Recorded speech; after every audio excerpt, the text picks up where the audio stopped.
Hi friends, இந்த வீடியோவில் நம்ம இபிஎஃப்ஓ தரப்பில் இருந்து ஒரு சர்க்குலர் ஒன்று வெளியிட்டிருக்காங்க. அதை பற்றின அது முழுமையான தகவல் தான் இந்த வீடியோவில் பார்க்க போகிறோம். ஸோ கண்டிப்பாக எல்லாருக்கும் பயனுள்ள தகவல், முடிஞ்சவர்கள் நிறைய பேருக்கு இதை ஷேர் பண்ணி விடுங்க. அதாவது சர்க்குலர் நம்பர் பார்த்தீங்கன்னா இங்கே கொடுத்துருக்காங்க 2025-26 சர்க்குலர் நம்பர் 25, டேட்டு 13/8/2025 அன்னைக்கு இந்த ஒரு சுற்றறிக்கை வெளியிடப்பட்டிருக்குது. என்ன சொல்லியிருக்காங்க அப்படின்னு பார்க்கலாம். Simplification of death claims, non-requirement of guardianship certificate for settlements to bank accounts of minor children. அதாவது இப்போது பிஎஃப்பில் மெம்பராக இருக்கக்கூடிய ஒரு நபர் வேலை செஞ்சிட்ருக்காரு. அவர் பிஎஃப்பில் மெம்பராக இருக்கிறாரு. அந்த நபர் இறந்துட்டார் அப்படின்னா, அதாவது வேலையில் இருக்கும்போதோ அல்லது வெளியே எங்கேயாவது ட்ராவல் பண்ணும்போதோ இல்லை வேலை கம்பெனி விட்டு வெளியே வந்ததுக்கப்புறம் இறந்துட்டாலும் இது வந்து அப்ளிகபிள். இந்த இடிஎல்ஐ ஸ்கீம் அப்படின்னு சொல்லுவாங்க இல்லையா? ஸோ அந்த ஸ்கீம் வந்து அப்ளிகபிள். இந்த இடிஎல்ஐ அப்படின்னா என்ன அப்படிங்கிறது நான் வீடியோட எண்டில் வந்து சொல்லிடுறேன், ஷார்ட்டாக சொல்லிடுறேன். ஸோ இப்போ கம்பெனி விட்டு வெளியே வந்தால் அப்படின்னா, ரிசைன்மெண்ட்டு வந்துட்டாங்க அப்படின்னா அது வந்து நாட் எலிஜிபிள். இது ரிசைன் பண்ணாமல் கம்பெனிலேயே ஒர்க் பண்ணிகிட்டு இருக்க அப்படி ஒரு நபர், அந்த நபர் வேலை பார்த்துட்டு இருக்கும்போது இறந்துட்டாலும் சரி, அல்லது வெளியே ட்ராவல் பண்ணிகிட்டு இருக்கும்போது இறந்துட்டாலும் சரி, இந்த இடிஎல்ஐ ஸ்கீம் அப்ளிகபிள்.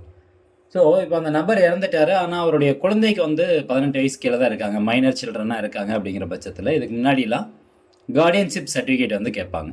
ஸோ அந்த கார்டியன்ஷிப் சர்டிஃபிகேட் கொடுத்தா மட்டும்தான் இடிஎல்ஐ ஸ்கீம்லேருந்து வரக்கூடிய அந்த தொகை அந்த கார்டியன் பேரில் போய் விழுவோம், அந்த குழந்தைக்கு வந்து கிடைக்கும். ஆனால் இப்போ என்ன சொல்கிறாங்க இந்த சர்க்குலரில் அப்படின்னா, இதுக்கப்புறம் கார்டியன்ஷிப் சர்டிஃபிகேட் வந்து தேவை கிடையாது. ஸோ டைரெக்டாகவே அந்த மைனர் சில்ட்ரன் இருக்காங்க பார்த்தீங்களா, ஸோ அவங்களுடைய பேங்க் அக்கௌண்ட்டில் நீங்கள் கிரெடிட் பண்ணலாம். கார்டியன்ஷிப் சர்டிஃபிகேட் தேவை கிடையாது அப்படின்னு சொல்கிறாங்க. அதான் சொல்கிறாங்க பாருங்கள். It has come to the notice that many officers are seeking guardianship certificates in cases where the settlements in respect of a deceased member are to be paid to his surviving minor children. So அந்த இறந்து போன நபர்னுடைய குழந்தைக்கு பணம் போடணும், அவருடைய அக்கௌண்ட்டில் பணம் போடணும், அதே மாதிரி இந்த பென்ஷன் அமௌண்ட்லாம் போடணும் அப்படின்னா அந்த குழந்தைக்கு கார்டியன்ஷிப் சர்டிஃபிகேட் வந்து கேட்குறாங்க. ஸோ அது வந்து கூடாது அப்படின்னு சொல்கிறாங்க. In this regard with a view to simplify the process and also to ensure speedy settlement to the minor children, it is hereby directed that no separate guardianship certificate be insisted if the settlements are being credited to the bank accounts of the minor children. Accordingly, the claimants be suitably guided to open individual bank accounts in the name of the minor children for crediting the settlement proceeds as well as pension due to them. அதாவது இப்போ ஒரு நபர் இறந்துட்டார் அப்படின்னா, அந்த குழந்தை minor குழந்தையாக இருக்காங்கங்கிற பட்சத்தில் அந்த குழந்தைக்கு 25 வயசு வரைக்கும் 25% பென்ஷன் தொகை வந்து அவங்களுடைய அக்கௌண்ட்டுக்கு வந்து போயிட்டே இருக்கும். ஸோ அந்த அமௌண்ட் கிளைம் பண்ணுறதா இருக்கட்டும், அல்லது இடிஎல்ஐ ஸ்கீம்லேருந்து வரக்கூடிய அந்த தொகையாக இருக்கட்டும், ஸோ இதுக்கு கார்டியன்ஷிப் சர்டிஃபிகேட் தேவை கிடையாது. டைரெக்டாக அந்த குழந்தையினுடைய பேங்க் அக்கௌண்ட்லேயே நீங்கள் போட்டு விடலாம். கார்டியன்ஷிப் சர்டிஃபிகேட் தேவை கிடையாது அப்படிங்கிறது தான் இந்த சர்க்குலரில் வந்து சொல்லப்பட்டிருக்குது. இப்போ இந்த இடிஎல்ஐ ஸ்கீம் அப்படிங்கிறது என்ன அப்படிங்கிற ஒரு ஷார்ட்டாக வந்து சொல்லிடலாம். EDLI scheme employees deposit link insurance scheme. அதாவது நம்ம காசே கட்டாமல், இப்போ கம்பெனியில் வந்து நம்மளுக்கான ஒரு இன்சூரன்ஸ் வந்து போட்டிருப்பாங்க இல்லையா, ஸோ அதுக்கு வந்து நம்ம சிடிசி சேலரி ஸ்ட்ரக்சரில் பிடிச்சிருப்பாங்க. அதே மாதிரி பிஎஃப்லேயும் பார்த்தீங்கன்னா நம்மளுக்கு இன்சூரன்ஸ் வந்து இருக்குது. டேரெக்டாக நம்மகிட்ட வந்து அந்த இன்சூரன்ஸ்க்கான அமௌண்ட்டை பிடிக்க மாட்டாங்க.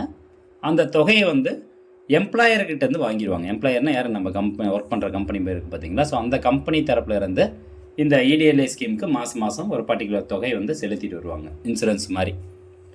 ஸோ இந்த இன்சூரன்ஸ், இந்த இடிஎல்ஐ ஸ்கீம்லேருந்து ஒரு நபருக்கு இறந்து போயிட்டாங்க அப்படின்னா அவங்க ஃபேமிலிக்கு வந்து அதிகபட்சம் 7 லட்ச ரூபா வரைக்கும் கிடைக்கும், குறைந்தபட்சம் 50,000 ரூபா வரைக்கும் கிடைக்கும் இந்த இடிஎல்ஐ ஸ்கீம்லேருந்து. ஸோ அதெல்லாம் எப்படி கால்குலேட் பண்ணுறாங்க அப்படின்னு பார்த்தீங்கன்னா, உங்களுடைய average monthly wages into 20 times போட்டு கால்குலேட் பண்ணுவாங்க. அல்லது உங்களுடைய பிஎஃப்பில் எவ்வளோ அமௌண்ட் டெபாசிட் பண்ணப்பட்டிருக்கு, ஸோ ரெண்டில் எது கம்மியோ அந்த அமௌண்ட் வந்து உங்களுக்கு கொடுத்துருவாங்க. மேக்ஸிமம் பெனிஃபிட் பார்த்தீங்கன்னா 7 லட்ச ரூபா வரைக்கும் கிடைக்கும் ஃபேமிலிக்கு. மினிமம் குறைந்தபட்சம் 50,000 ரூபா கிடைக்கும். அந்த நபர் வேலைக்கு சேர்ந்து ஒரு மாதம், ஃபஸ்ட்டு மாதம் பிஎஃப் அக்கௌண்ட்டில் அமௌண்ட் செலுத்தியிருந்தாவே போதும், இந்த இன்சூரன்ஸ் ஸ்கீமுக்கு வந்து எலிஜிபிள். ஸோ இப்போ ஒரு நபர் வேலைக்கு சேர்ந்து 2 மாதம் தான் ஆகுது, ஆனால் அவர் வந்து இறந்துட்டார் அப்படின்னா அவங்களுடைய ஃபேமிலிக்கு இந்த மினிமம் குறைந்தபட்ச இன்சூரன்ஸ் தொகை 50,000 ரூபாய் போய் சேரும். ஸோ இந்த அமௌண்ட்டை கிளைம் பண்ணுறதுக்கு தான் மைனர் சில்ட்ரனுக்கு வந்து கார்டியன்ஷிப் சர்டிஃபிகேட் கேட்டுட்டு இருந்தாங்க. இனிமேல் அது கேட்கக்கூடாது அப்படின்னு சொல்லிட்டாங்க. டைரெக்டாக பேங்க் அக்கௌண்ட்லேயே பணத்தை செலுத்திடுங்க அப்படின்னு சொல்லியிருக்காங்க. ஸோ கண்டிப்பாக அந்த தகவல் நிறைய பேருக்கு பயனுள்ளதாக இருக்கும் அப்படின்னு நினைக்கிறேன். நிறைய பேருக்கு யூஸ்ஃபுல்லாக இருக்கும். ஸோ அதனால் முடிஞ்சவரைக்கும் நிறைய பேருக்கு இந்த இன்ஃபர்மேஷனை ஷேர் பண்ணிவிடுங்க. மீண்டும் அடுத்த ஒரு நல்ல பதிவில் சந்திக்கலாம். நன்றி, வணக்கம்.